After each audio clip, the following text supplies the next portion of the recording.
Well, good morning, viewers. Look what we have here today. 2004 BMW Z4.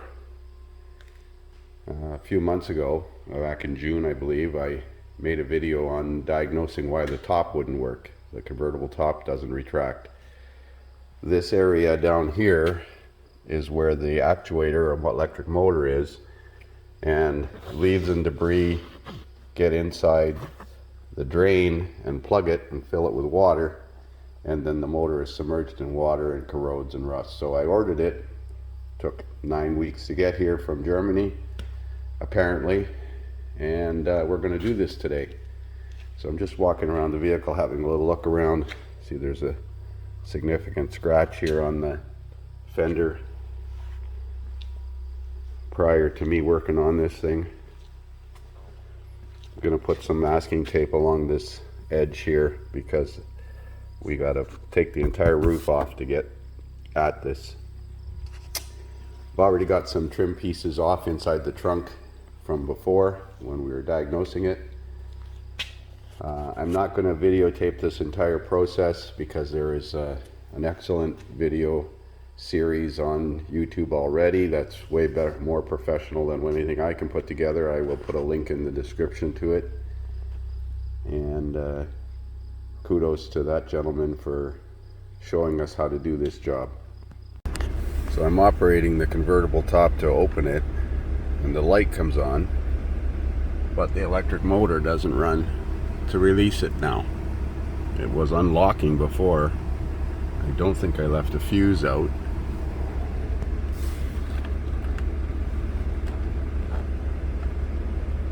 Well, we have to unlatch it before we can take the roof off. So I had to release the latch manually with a 4mm Allen, turning it clockwise several dozen turns so I could get the roof to unlatch. We'll investigate the fuses and stuff. Now there is a fastener for the hinge here, one behind this little vent grill. These rubber seals need to come out.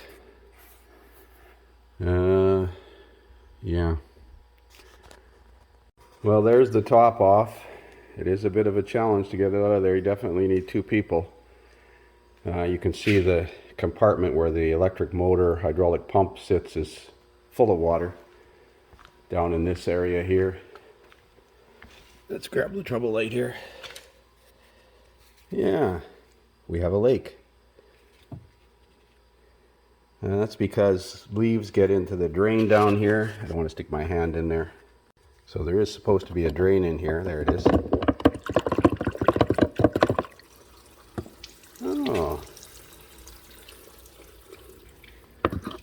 Yeah. We got like a 1/2-inch hole.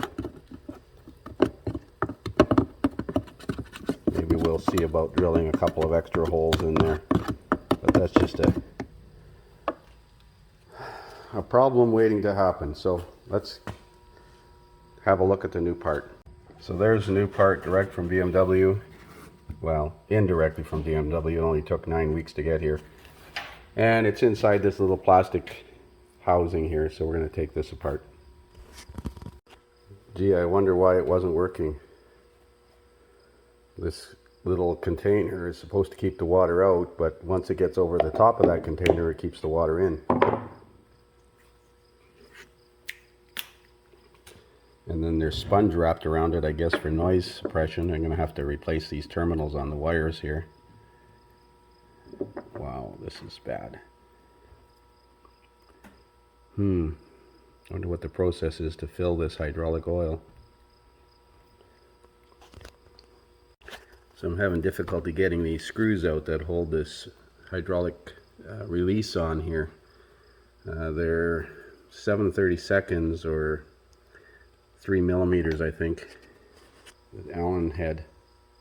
So I had to drill the head of the bolt off. I didn't want to break this plastic piece because I don't have it. God knows how long it will take to get it. And that's kind of an important part. I think that's what releases the hydraulic oil pressure. Let's see if I can get that off there now. Come on. There we go. Okay, put that off to the side. It's like a cable, as you can see. It operates this little hydraulic valve here. So I'll have to find a machine screw like this or something similar. So there's the new pump motor installed. It came with two little pigtails, but I cut them off and I put shrinkable butt connectors on. And I found a screw for this side here. It's a 4mm machine screw. It was too long, so I had to cut it off. Just got to figure out how or if I need to add hydraulic oil to this thing. I see the reservoir is about half full. I don't know if there's a level on here or what, but we're gonna look it up. So what I did as to not mix up these lines was I took them off one at a time, but I was just looking for information on how to check the oil level or bleed the system, and I run across a TSB that says after a certain build date they reverse the lines. Now you see this one is marked 1113 and the top one is marked 1214. The lines are actually numbered. So if that's the case, these are reversed. You can see the 14 on the bottom line and the 13 on the top line. The original pump doesn't have any markings on it. It says red, if I'm not mistaken there. Oh boy. I found several cases where guys would go to all this trouble and it won't work because the lines are reversed. So I'm going to do a little bit more investigating before I put this in. So here's this TSB I found while I was looking for a procedure to check the fluid level. It says reverse connections on replacement hydraulic unit. The arrangement of the hydraulic lines on the hydraulic unit changed as of May 2006. As a result of the hydraulic unit is replaced on a vehicle built prior to May 2006, the electrical connections must be reversed in order for the soft top to operate correctly. The incorporation of a hydraulic stowage latch on the convertible top. Reverse the electrical connections when they are connected to the hydraulic unit. Replace the hydraulic unit per repair instructions RA 5434005. When making connections on the new hydraulic, observe the following. The hydraulic line connections locations on the new pump are reversed. So what is it? The electrical connections or the lines that need to be reversed? Secure the hydraulic lines in the correct location by matching up the numbered hydraulic lines with the numbers embossed on the pump. When making the electrical connections on the pump, secure the black-blue wire to the positive terminal denoted by a red mark. So now that my compressor is shut off, it says, when making the connections on the new hydraulic unit, observe the numbers. The new pump are reversed when compared to the old pump. Secure the hydraulic lines in the correct location by matching up the numbered hydraulic lines with the numbers embossed on the pump. When making the electrical connections on the pump, secure the black-blue wire to the positive terminal denoted by a red marking adjacent to the connector on the pump. Secure the black-green wire to the negative terminal. Okay, let's have a look at that. So you can just barely make out the 14. So that's 1214 on the top ones and 1113 on the bottom ones. You can barely make out the lines. The numbers wipe off, by the way. Now the red dot, they said. Well, I'm looking at this pump motor and there's a yellow dot. No red dot. And the original one is compromised to the point where you can't see anything. Oh, brother. So do I switch these connectors too as well? It says the black-blue wire, or the black-green. Well, let's see. So I had to reverse the connections now. See, I'm assuming that yellow dot is the positive terminal and the black-blue wire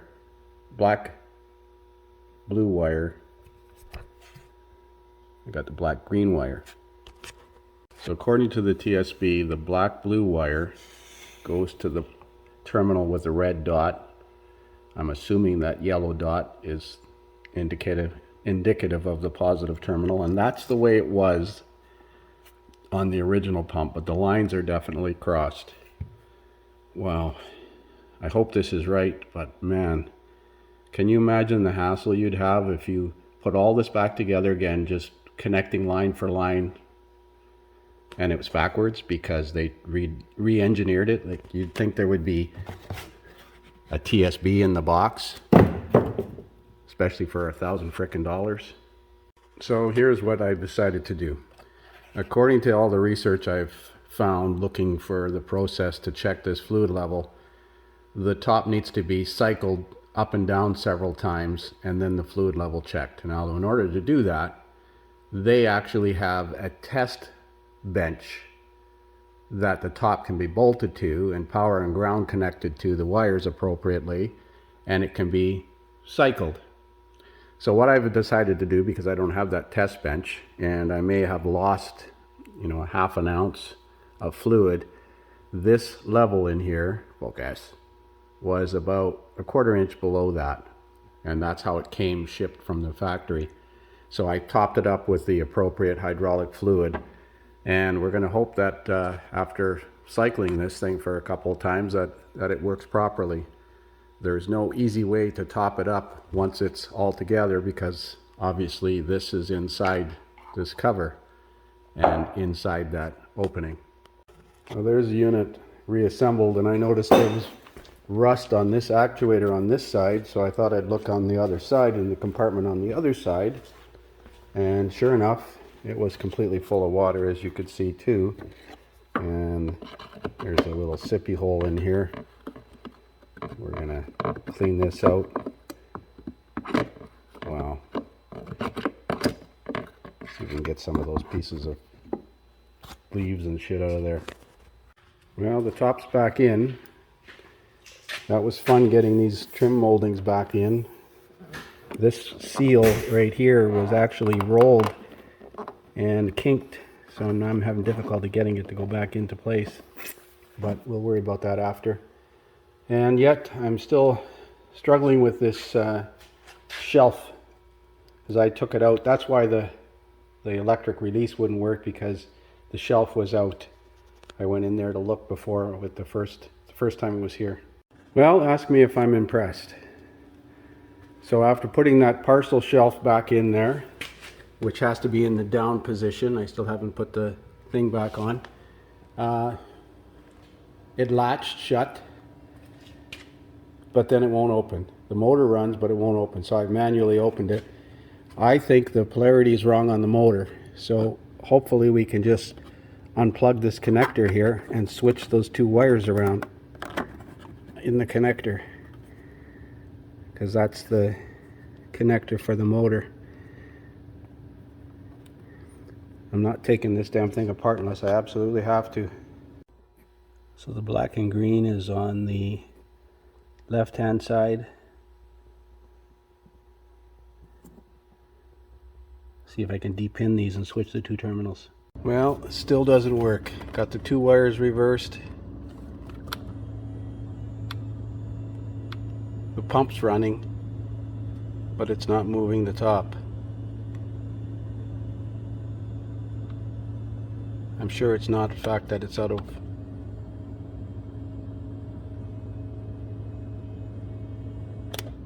If the lock works, that should close it right now. You can hear the pump running, but it's not hydraulically moving. I'm going to see if there's any fault codes, but I'm not very impressed. So here's what I found wrong. This emergency release was pulled out and stuck. So it was exhausting all of the oil pressure that it was making. No codes, of course. And now, let's see, open.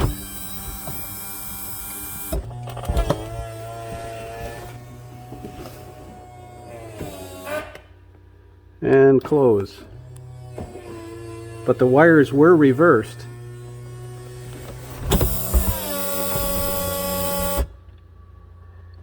Well, thank God I don't have to take that apart.